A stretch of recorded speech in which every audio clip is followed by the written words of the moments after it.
Anyway, we've got Steve in Pittsburgh. Thanks for waiting. Oh, hi. How are you guys doing? Doing pretty well. How are you? I'm good. Yeah, I guess I could talk about a wide range of things. I used to be agnostic. I'm actually now interested in becoming a priest. Okay. I guess my first topic I was thinking about was near-death experiences. Yeah, it also says here that you saw a demon. Oh yeah, I did. How do you know? It's hard to explain. It's just like you experience it, and it's just like very overwhelming. Like I felt like this overwhelming energy. It was like terrifying looking. Okay, so first of all, it says here you saw a demon. Did you actually see something? Because now you're just talking about how you felt. Yeah, no, it was black and red. It was about like 6 feet tall. Okay. How did you determine that what you saw was a demon? I guess I don't know for a fact, but it seems like that's the thing that makes the most sense. Okay, how can that be the thing that makes the most sense? I mean, if you've seen something, you've witnessed something, and you're trying to figure out what it is, what we have to do then is go through the known possible explanations and figure out which one of them is most plausible. Now, I don't know that, I have no reason to think that demons actually exist.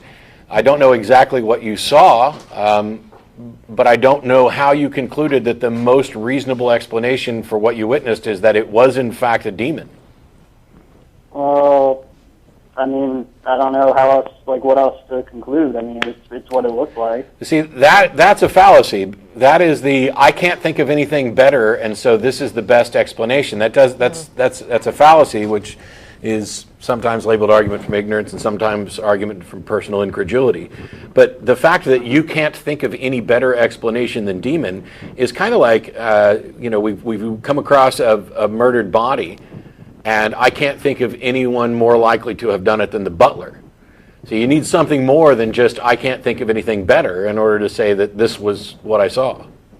I mean, that was one out of many experiences I've had, so I don't know. It's just the number of experiences for me has convinced me of...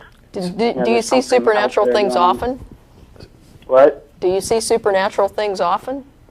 I've had a number of supernatural experiences. How did you know they're supernatural? Yeah, how do you know that? How do you come to that conclusion? Well, I mean, okay, for example, you see a book slide off a table. I've seen books slide off the table. There's no rational explanation for it. So I've seen books slide off the table. I've never I've never had reason to conclude that it was supernaturally caused. So what did you think caused it? Well, sometimes you don't know. Sometimes you don't know what the explanation is, but I'm not asserting to know the explanation for any of it. You're the one who's claiming that the most reasonable explanation is that something supernatural did it. Mm-hmm. Yeah. Well. I mean, there's another guy waiting to call, so I'm kind of melding this call with another one. So I appreciate the fact that we're actually able to discuss this. But the thing is, if you mentioned when we got to this point where you couldn't give a good reason for why you thought it was a demon, that you had a whole bunch of supernatural experiences. And my point is that I don't know how you determined that any of them were supernatural, but having a whole bunch of experiences where you committed the same fallacy to reach the conclusion, the plural of anecdote is not evidence. And if you have flawed reasoning that's leading you to the same conclusion over and over and over again, that's not an accumulation of evidence, that's an accumulation of ignorance. Okay, well, I mean, I guess I can't prove it to you until you actually experience it yourself. But well, the thing is, I'm not saying that you should be able to necessarily prove it to me. I'm baffled as to how you proved it to yourself. I mean, that to me would be the more troubling thing, because if I experienced, let's say, similar things to you, and I came to the conclusion that they were supernatural, I would want to have a good reason. I would need to have a good reason to reach that conclusion, and you seem to not care about having good reasons. Not that I don't care. It's just that, I mean, sometimes you can experience something. You just I mean, I don't know how to explain it. It's Wouldn't it be like, better? Okay. It's the term like seeing is believing, you know? But okay, like that's so I've been a magician. I've been a magician since I was about 5. Saying seeing is believing to me is an admission of joyous gullibility. Because I just did, before the show, I just read somebody's mind in here in a most impossible or unlikely fashion. And they all saw it. Now, are they justified in believing that I'm actually psychic and can read their mind? I don't know.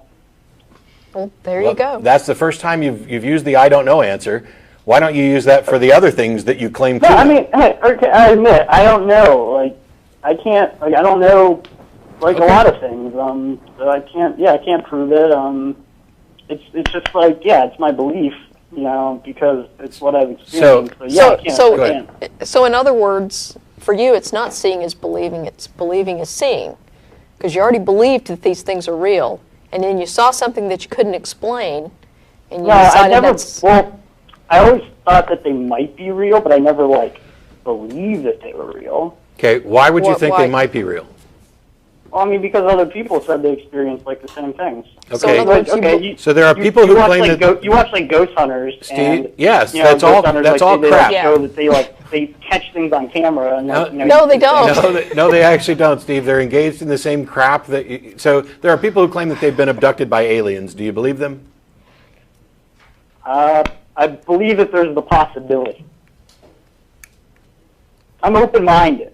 So am I. But I'm open-minded to actual evidence. You don't just believe a claim because a bunch of people have made it, or it seems to be made pretty frequently. The number of people who believe something has no impact on whether or not it's true or likely true. And I want to believe as many true things and as few false things as possible. You don't seem to care. You don't seem to care whether or not your beliefs are true, because the what makes you think I don't care whether they're true? Of course, I care whether they're true. Okay, I want to know if it's true or not. Steve, when I was just running through the methodology by which we would determine what a reasonable explanation is. When we went through all that, you acknowledged that you don't know what the explanation is, but you believe it anyway. That is a demonstration of someone who, whether you think you do or not, clearly does not care whether or not their beliefs are true. Because if you cared, then you couldn't possibly believe this until it had been demonstrated to be the case. I mean, I don't know what demons are. You know, like you're saying I give an explanation, but like I don't know what demons are. Like I don't know.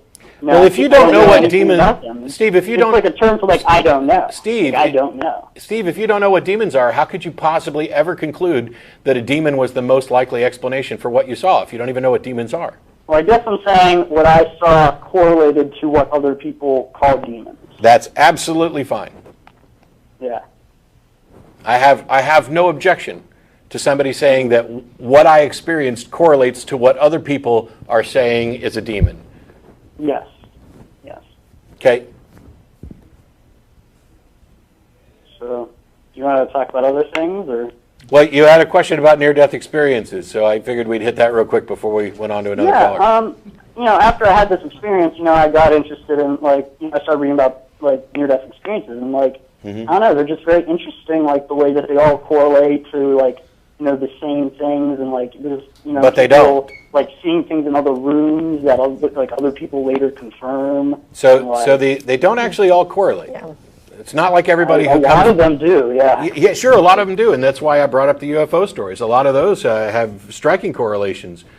Why do you think the UFO stories have a lot of similarities from person to person? I'm not sure. I'm not sure either, but do you think it's more likely it's because they're true, or because these stories have entered popular culture and are therefore influencing what people, how they're likely to recount things and how they're likely to view their memories? Yeah, I don't know. I don't either, but I think that something we know to be the case, which is the intrinsically flawed eyewitness testimony, that people are horrible eyewitnesses and that people are easily influenced. So when we hear these stories about aliens, aliens used to take on all different kind of forms, which is why in the early days of science fiction movies, you've got the blob and the robot monsters and all this other stuff. And then shortly after 2001, after Close Encounters of the Third Kind, all of a sudden we see a massive shift towards smaller grays with almond eyes and big heads. And this becomes kind of the standard of what people are reporting. Is it more likely that those are the aliens that in fact are visiting these people, or that what people are seeing has been influenced by popular culture, and now that that's so popular, it's what we're likely to hear more about? I don't know. I guess, I'm not sure. I love that. I wish you would have said, I don't know, far more often with regard to the other things that you kind of went ahead and accepted an explanation for. So when you talk about near-death experiences, first of all, there's a reason the N-word is there, the near part, not the N-word, but near death, that we're not actually talking about death. And then there's definitely a lot of them where people were dead for a long time. Okay, so dead is dead. Yeah. It's not like there was one guy who was dead for like 40 days or something ridiculous. Okay, that's no. So if you can come back find from being anybody dead who for was 40 pronounced days. dead and was dead for 40 days, and that this was confirmed, and then they came back to life, now we've got something entirely different to discuss, because either you misread something, you're making it up, or someone. It was a really long time. I'm not sure if it was 40 days, but it was a really long time. I'm sure you can find it if you look online. So it's out there somewhere. So if you're telling me that if I go look online, I'm likely to find a story about someone who was dead for a long time, maybe as much as 40 days, but not necessarily. Do you know what other stories I can find online? I mean, I think it was like Frozen, if I remember. I'm not sure. It was like really cool. Okay. We're going to move on now, Steve. Thanks. Yep. Okay, thank you.